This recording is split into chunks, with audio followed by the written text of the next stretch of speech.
Hello, here I am. Sorry, I couldn't see myself for a couple of seconds there.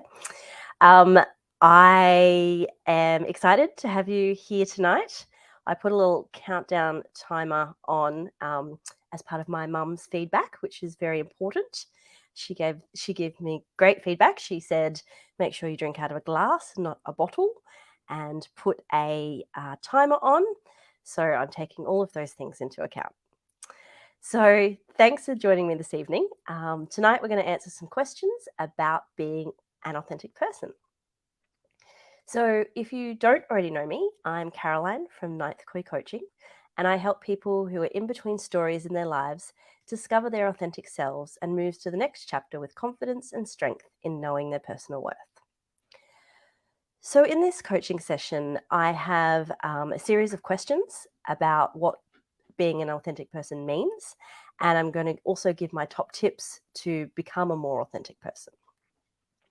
So it's very exciting this week that I have hair. I don't know if you saw in my last live stream, but the blur feature blurred out my hair, which was hilarious, but I didn't realize it at the time. But anyway, so let's get started. So question one that I have is it's a pretty easy one. What is authenticity? So, authenticity is about being able to answer the questions: who is the real me? Am I my true self? And do I act like the person that I really am?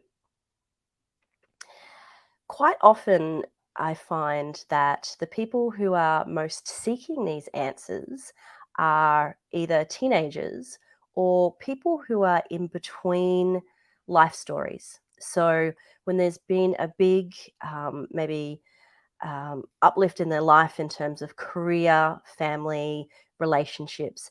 Those are the sorts of things that lead people back to those questions, and wondering, have I been myself for the last however many years? So I have a little bit of a story that I want to tell because I was doing some research on authenticity. And I came across this article that was quite interesting. And it was talking about, how can you ever really be authentic? Because when you think about, food and it being authentic, it actually fits into a mold. So, a really good example of this is my friend Kat. She used to say to me when I made spaghetti bolognese, she's like, oh, my nonna would turn in her grave. There's no way that that's spaghetti bolognese. You Australians don't know what you're doing. It's not authentic. And I was like, oh, that's really interesting, because then does being authentic mean that we all have to be the same if we identify as spaghetti bolognese? So I thought about it a little bit more, and it sort of came to me in the middle of the night. And I realized that we are actually much more like Jelly Bellies. So I don't know if you've ever had these, but they're amazing. And they have endless different flavors. There are so many. And really, what we are is our own unique flavor. And that's what makes us authentic. So, I guess the real definition of being authentic is acting in accordance with your idiosyncratic set of values and qualities within the social norms that you choose. So, that's a lot of words there. But basically, we are all unique and we are all different, and we all have very different sets of values. When we talk about social norms there, it's quite interesting, because to a degree we are limited by what is socially acceptable. But at the same time, those limits are expanding all the time. And a lot of this is down to people being authentically themselves. As a society, we're not definitely not there yet, but we are much more accepting of a diverse range of people. And that comes from those diverse range of people being themselves. So, one of the things I was thinking about when it came to social norms, because you can't always do what you want to do to be an authentic person, is quite often when I'm in the supermarket, especially in the summer wearing thongs, I tend to kick my little toe on the shopping trolley. And the authentic me wants to sit down in the middle of the aisle and cry in the fetal position because it hurts. It hurts so much. But instead, social norms can't do that. So I swear quite a lot under my breath and take a deep breath and keep going. Another part of being your authentic self is something that I was discussing with a friend the other day. So you can also think about it as what you do in a consequence-free space. So who are you when no one is around? A little while ago, there was it was like a test of, are you a good person? And it was if you put your shopping trolley back in the little gate thing, that means that you're a good person, and if you don't, you're not a good person. And whether or not that's the case, I'm not going to argue that, but it does create that example of what do you do when no one is around? Who is the real you? I did a little bit of research, and there's been surveys and experimental findings involving adults that have indicated that authenticity is associated with and increases positive affect and life satisfaction. So, being the real you has a really good impact on how you feel about yourself and also, the goals and the relationships that you have in your life. There are four components that determine the degree of authenticity that someone has. So, the first one is awareness that we all have good and bad aspects and that we can process that without really having a biased opinion, really accepting that we do have good and bad. And also from that, knowing that there might be areas that we want to improve upon and which we can learn about and do that. The second one is having behavior congruent with the true self. So that basically means acting the way, walking the talk, doing what you say you're going to do, and playing out, I guess, your ideals and your values that you have.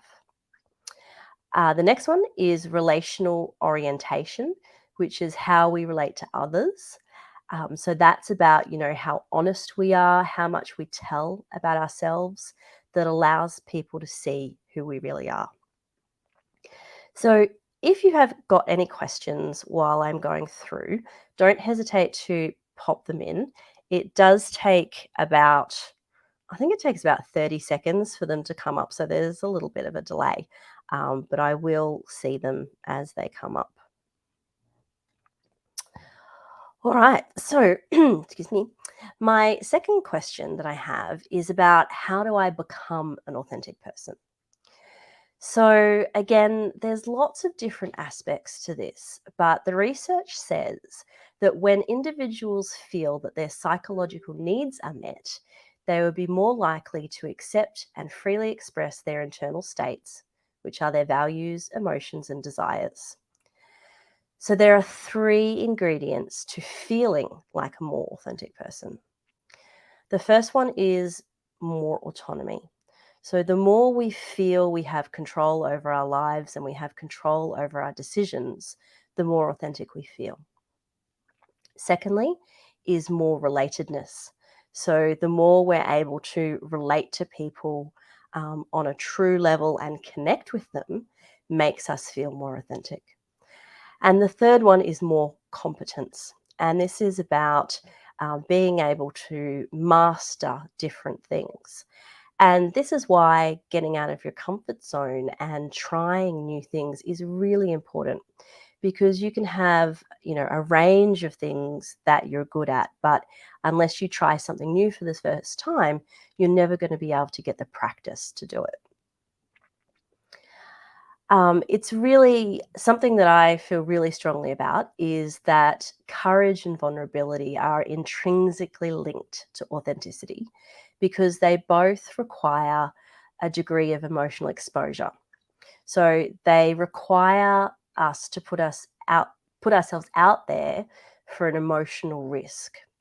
Um, and being our true selves, quite often comes with a risk because we have the fear of, will we be accepted? Will we not be accepted? And both of those concepts of courage and vulnerability are important in discovering your authenticity, because the more that we understand ourselves and express our thoughts and opinions, the closer we become to showing the real world our real self. Okay, so is having a high level of confidence lead to authenticity? So this is really interesting. I'm going to leave this one to the end because it's actually something that I have been working on recently in terms of a blog. So while I'm talking, the cogs will be whirring back here and I will give you an answer at the end.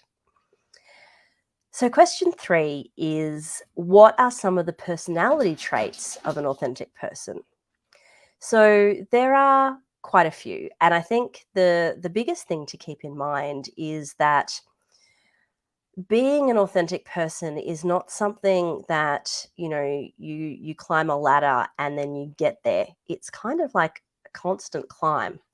So there's probably never a point that you're going to go, I'm the most authentic of authentic, because things change in your life, new experiences and relationships happen that will challenge you to be authentic. So some of those personality traits include integrity, which is keeping your promises to people, keeping your word, and also keeping your boundaries. So when you do have a boundary, when you are saying no to something, that you have the strength to continue to say no. The next one is having self compassion. So, being kind to yourself and understanding that everybody makes mistakes. Occasionally, everybody has to pick themselves up and dust themselves off, and that happens to everyone. You have to have courage and vulnerability because, as we said, without those things, without the courage to be vulnerable, you can't be authentic. You need to be motivated to learn more about yourself because this information will tell you, where your strengths lie and where your improvements might lie, or where some things that are just not you happen. And self reflection and introspection is always really important as well. And that goes hand in hand with learning more about yourself. But I would say, in my research and my experience, that the biggest contributor to being an authentic person is having your core values and living your life um, following those. So your decisions are made based on your core values. And as I said, those values are an individual set for everybody. No one has the same values. But when you're alone, do you make the same decisions that you make in front of other people? And everyone's value system is different because an individual's values are built up through their life experience, their environment, and their family background. So there's no set of ideal values. So, all of these components of authenticity take courage to face, to open our eyes to the things that we might not be very good at or could do better with. And it gives us that feeling of apprehension sometimes. We begin to have thoughts and feelings, emotions, our heart rate starts to rise. We might get a bit sweaty because it's sometimes not easy to accept that, there are parts of yourself where you could do better. And so when it comes to authenticity, that's where the courage comes in. It's how are we going to act on this information that we have? So, question 4, how do you maintain being authentic? Is it something that we have to be aware of and monitor? So, absolutely. Becoming authentic is an ongoing process. And as I said, there's really no end to it. It is a constant climb up the ladder.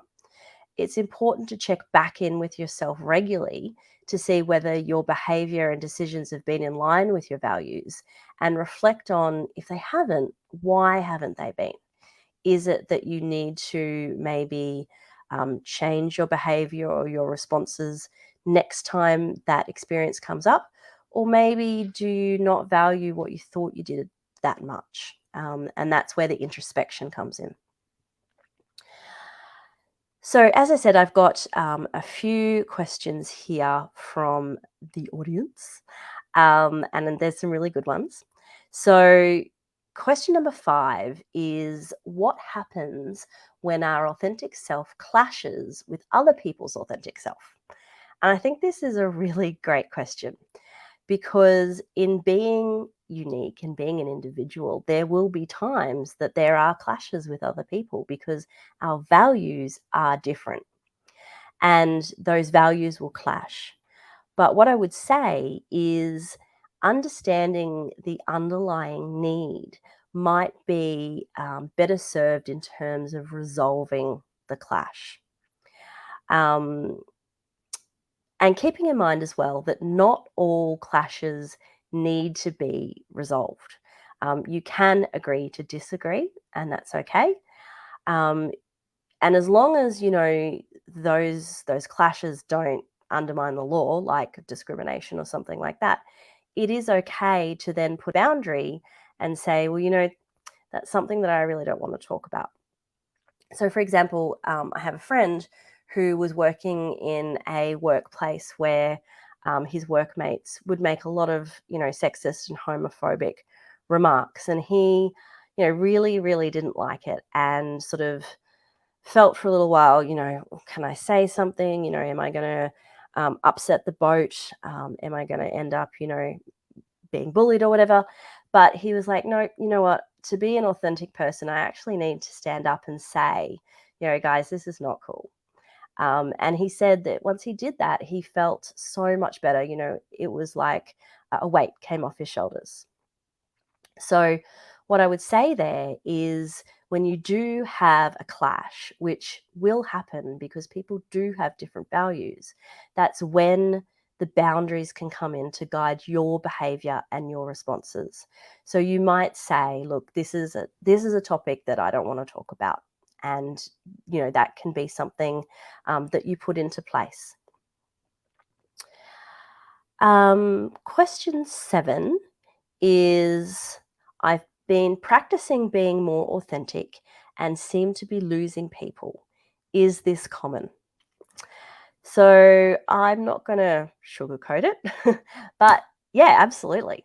So being authentic might free up your relationships and the time that you have to spend with people who are in more alignment with your values. So if you're wearing a mask of values that you don't actually own and people like you because of the mask, when you drop it, you might find that you do have this values clash, and it might be something that you can't get around, and those people might drop off, and that's okay because friendships do come and go throughout life. They have peaks and troughs, and that's absolutely okay. It's not the end of the world, but it does free you up to meet people who are more in alignment with your values.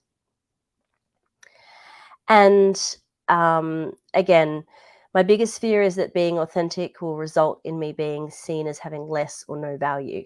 Any tips on how I can manage this? So, my tips there are really having an understanding that once you pull down the mask and show your true self, that there will be some values clashes, and that is okay. The more that you practice being able to stand firm on your beliefs and the way that you feel about things and your boundaries, the more value you'll feel within yourself and the less value you'll worry about coming from someone else. Okay, so I'm going to go back to the questions now from the comments. So if you've got any, don't hesitate to pop them in there. But is having a high level of confidence, does it lead to authenticity? I would actually say that they are very, very different things because confidence is confidence is more a thought process, whereas authenticity is more of an action. So you can do the action without feeling confident. So my friend who stood up to the people in his workplace didn't have the confidence that what he said was going to be well received, but he was able to do the action anyway. So you don't have to have confidence to be authentic. But what you will find is the more situations that you're in where you are authentic, that will naturally build up your confidence. The next question we have here is really good. There's a couple of parts to it. So it says, how does trauma or past personal issues play into being a more authentic person? And also, is authenticity a moral experience or one without any attached sense of moral good or bad? So this is really interesting. Um, Trauma and past personal issues always play into our personality and our behaviors and our responses. And they do that in the form of triggers. So, a trigger is basically when you have an experience where it's like an overreaction, um, and you kind of blow up or you feel anxious and it's bigger than what the situation really calls for. Most of the time that's a trigger. And most of the time, if you just think to yourself, oh, when have I felt that before? Or when was the first time I felt that? You'll get a flicker of a memory. So I would say that people who have trauma or past personal experiences, um, they, perhaps have a rougher road ahead of them. However, they have already been through the trauma. They have already been through these past personal experiences, which has given them strength. So if they can direct that strength into being their real selves and dropping the mask, then that is going to benefit them greatly. Um, is authenticity a moral experience or one without any attached sense of moral good or bad? That's a really interesting question because it relates directly to values. So, growing up, I think for me, the word values, it wasn't a word that I really liked because I felt if someone said to me, oh, well, your values are different to mine, it was a criticism that someone held values that were better than mine. And now I know that that's not the case because of our life experience. We hold different things to be important to us, and those will change over time as we evolve. The things that perhaps we felt that were really important to us in our teens or 20s maybe aren't so important to us, in our 40s and 50s. That's very natural. I think that regardless of authenticity, having an open mind and trying to be as non judgmental as possible is for the benefit of everybody. I guess what sort of comes to mind um, for me with that question is, I have had family members or people in my life that hold very, um, very different opinions than I do about all sorts of things in culture. And so I look at them as being, a bit uninformed, a little bit uneducated, and not having a very open mind about it. So I guess that is a judgment that I have on my behalf, which is, a bad judgment. But with my boundaries, I'm able to say, well, look, we're not going to agree on it. So it's actually not something that we're going to talk about. Um, and someone said, thoroughly enjoying this topic. We live our lives sometimes not really being ourselves, afraid of upsetting others. And, that is so true. Um, like, it's almost like we're taught to believe that someone not liking you is the worst thing that could possibly happen to you. But naturally, there are going to be people that don't like you. I posted a thing today that said, you're not going to be everybody's cup of tea. And that's absolutely okay. And that's because we're all individuals. I have another comment here that says your cultural background can sometimes hinder or plays a role in you being authentic. That is absolutely true. There are lots of cultures that I know of being a teacher of international students where I've seen that being authentic is not something that is readily accepted. Um, And it is a little bit of a tricky one. I guess some people are starting all the way back here with their authentic selves, some people are starting a little bit further in front. But it depends on how much that you want it. I see a lot of my students come to Australia, and it's the first time in their lives, they're young, they're in their late teens, early 20s. It's the first time that they've been without their parents and their close family and all the rules that they have in their society. And it is the time that they are their most authentic. Because no one in their family is judging them, no one knows about it. They can decide, what they wear, what their gender is. They can be non binary, they can do whatever they want because they don't have um, those cultural limits in place. So it does make it a lot harder when you have those limits of family pressures. And that's why, working slowly, building boundaries can be really important and essential in that case. Okay, I'm back. Sorry, I was trying to find the comment and it kicked me off. Uh, should the values that inform our level of authenticity be reviewed and assessed as we grow? Absolutely, yes. Because as when we were talking about growing as an adult, obviously those of us that are short aren't going to get any taller. We're talking about emotional growth, or we're talking about experiential growth. And so the more experiences that you have, or, the more set of emotions that you go through, will put you into a different place on the emotional spectrum. So it is important then to review, where am I now as I was compared to, a month ago, a year ago, 5 years ago.